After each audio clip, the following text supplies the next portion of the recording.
It's the State of the Union from our president of the United States, and I want to get into it right now and see what he is saying. We're gonna just start it over. He is speaking right now, but we're gonna start it from the top and see what the president has to say. Thank you guys for tuning in. Make sure you guys leave a like on the stream. Let's tune into the video, y'all.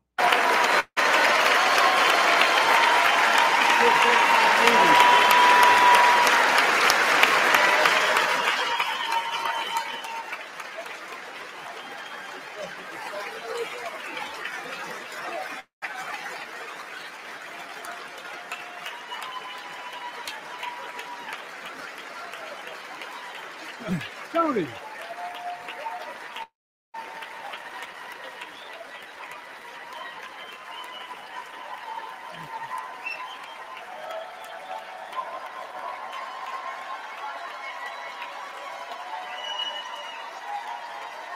Thank you.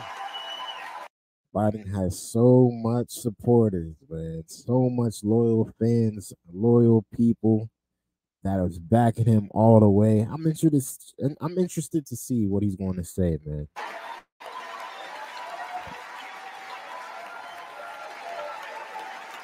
Here's a drill.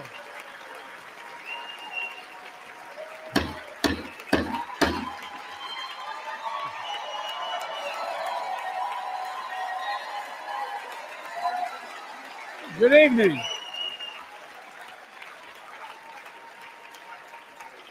Good evening.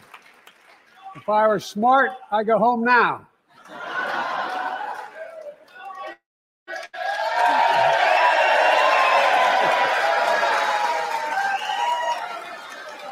Mr. Speaker, Madam Vice President, members of Congress, my fellow Americans, in January 1941, Franklin Roosevelt came to this chamber to speak to the nation, and he said, I address you at a moment unprecedented in the history of the Union.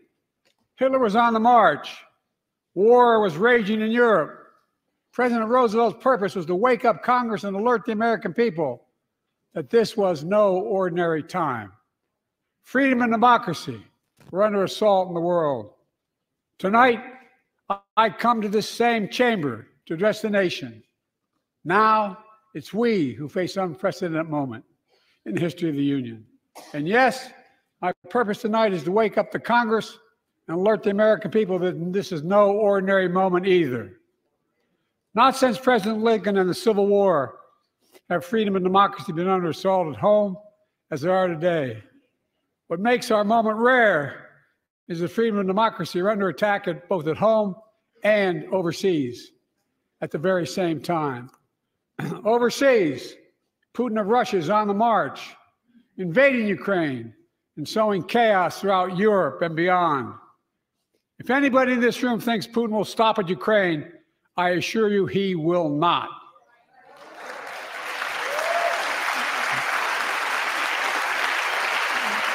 But Ukraine, I don't understand how people just clap for that and they stand up behind, and Kamala Harris is standing up behind him, like giving him support as if he said something crazy that people don't already know. Ukraine can stop Putin. Ukraine can stop Putin if we stand with Ukraine and provide the weapons that needs to defend itself. Again, look at how much times Kamala Harris stands up and claps, but Ukraine cannot stop Putin unless the United States helps. For sure. For sure.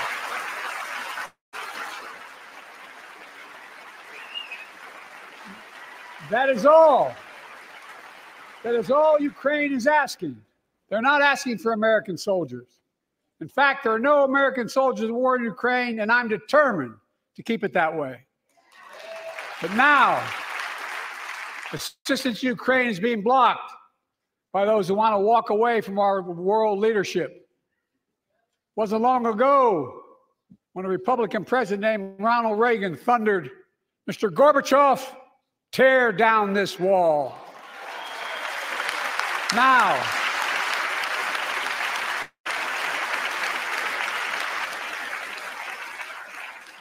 my predecessor, a former Republican president, tells Putin, quote, "Do whatever the hell you want." That's a quote. A former president actually said that, bowing down to a Russian leader. I think it's outrageous, it's dangerous, and it's unacceptable.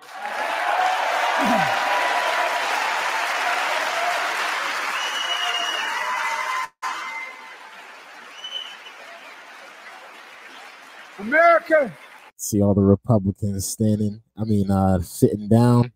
They ain't having it.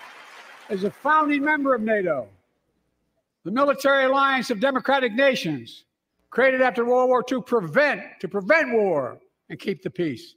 And today, we've made NATO stronger than ever. We welcomed Finland to the alliance last year. And just this morning, Sweden officially joined, and their minister is here tonight. I'm going to stand up. Welcome. Welcome, welcome, welcome. So he's getting NATO stronger. That's a good thing. We getting more allies. That's a good thing that Biden is doing. And they know how to fight. Mr. Prime Minister, welcome to NATO, the strongest military alliance the world has ever seen. I say this to Congress, we have to stand up to Putin. Send me a bipartisan national security bill. History is literally watching. History is watching. If the United States walks away, it will put Ukraine at risk. Europe is at risk. The free world will be at risk, emboldening others to do what they wish to do us harm. My message to President Putin, who I've known for a long time, is simple. We will not walk away.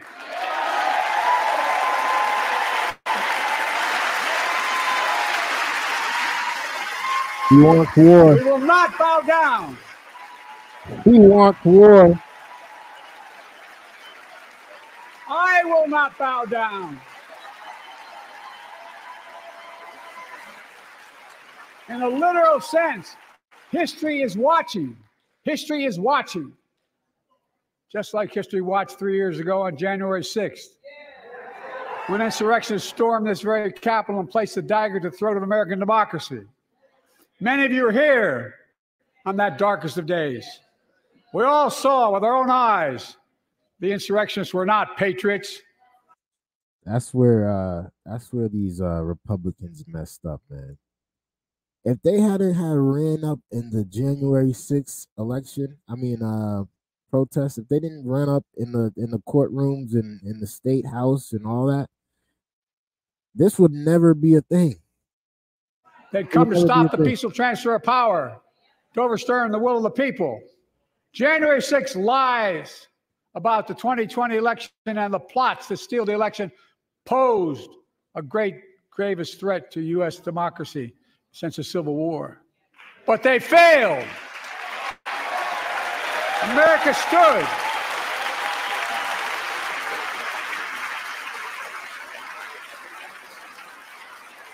America stood strong and democracy prevailed.